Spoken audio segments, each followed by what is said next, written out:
and we allow the spiritual mentality to invade our minds, we began to see things that other people can't see. We began to hear things that other people can't hear. Then the third one that we do under there, and my reference point for that is Philippians 1, 12 through 26. But the third one is you put yourself third. Put yourself third now. Don't put yourself on the bottom. Pick yourself up. If I ask somebody to make a list of 7 qualities, if you're taking those, try it. Now, I'll tell you 3 people that's going to be able to do it. These 3 children, maybe those 2 teenagers. But the older we get, the harder it is for us to feel good about ourselves. Write down 7 things that make you great. Shouldn't take you but about 7 seconds to do it. 7 reasons why you are so special. 7 things that only you can do in the earth.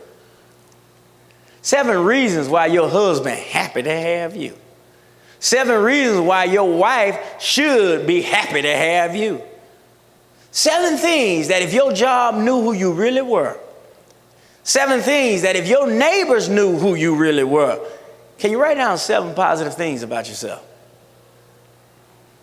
Second one, can you write down 7 things that you like to do? Are we in touch with ourselves or not? What happens in life, we get so out of touch with ourselves. Life tells us who we are.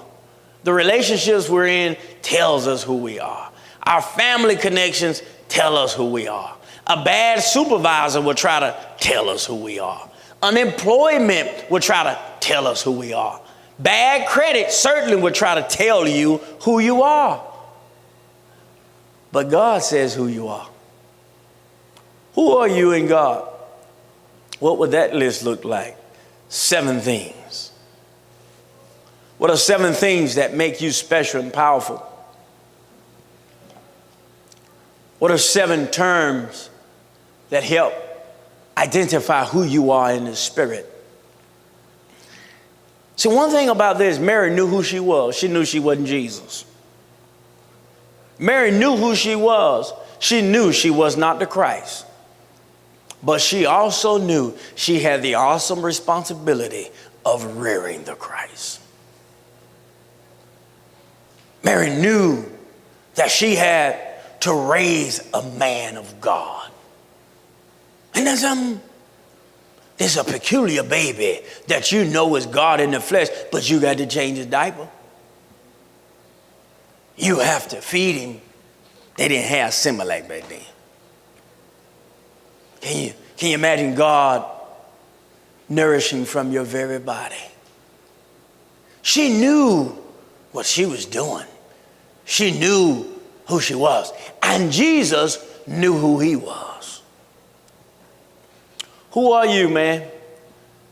Who are you in the kingdom of God? Who are you in God's eyes? I'm done, the last one. Mother said unto the servants, whatsoever he said unto you, do it. Both of my kids on yesterday would go to the beach. They had on the same shirts. It said, just do it. Same shirts on. Just do it. Now I'm done preaching. I'm done teaching. We're getting ready to go home. What God told you to do? What did God tell you to do now? Just do it. What did he tell you to do? Just do it. It's been in my spirit a few things about my life. One of the things is about a reality show with the Discovery Channel. That's been in my spirit to put this together. And that feels a little awkward to put something like that together. We have the people, we have the tools, we have the following, we have the brand to do it. And it will be powerful for this church. It will be powerful for the shop. Crazy stuff, man. And God put it in my spirit. Now this is what I need you to do. I need you to do this over here. I need you to do this over here. I need you to do this over here. Now I need you to put it together. God put in my spirit a few weeks ago as my identity in the car community began to expand. I had trouble with it. I'm a preacher. I'm not a car guy. That's what I would say. And God gave me peace and said, it's okay, you all of that and more. It's all right.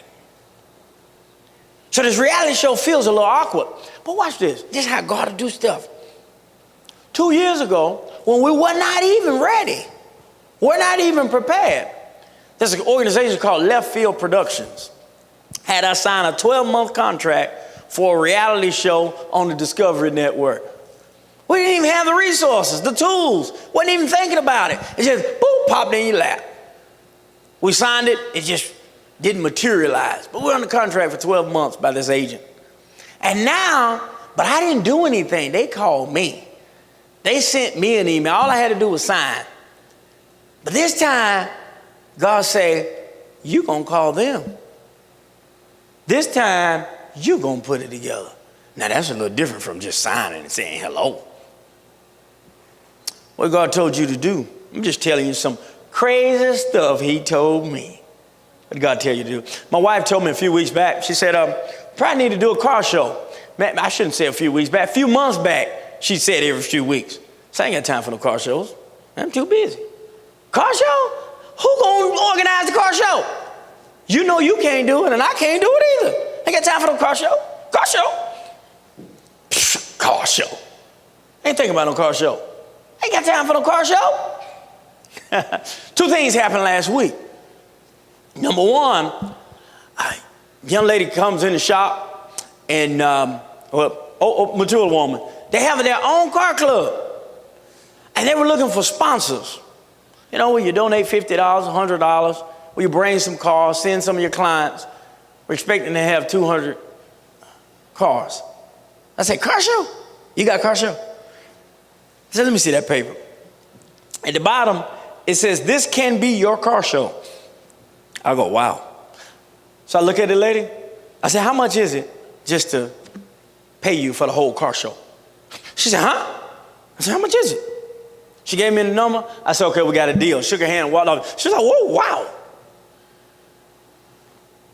I told my wife, who's going to do it? I don't have time to work on that. So I'll hear somebody say, oh, that ain't nothing. Well, I had a young lady come to church. Funny story. Hadn't been to church in a while. Comes to church.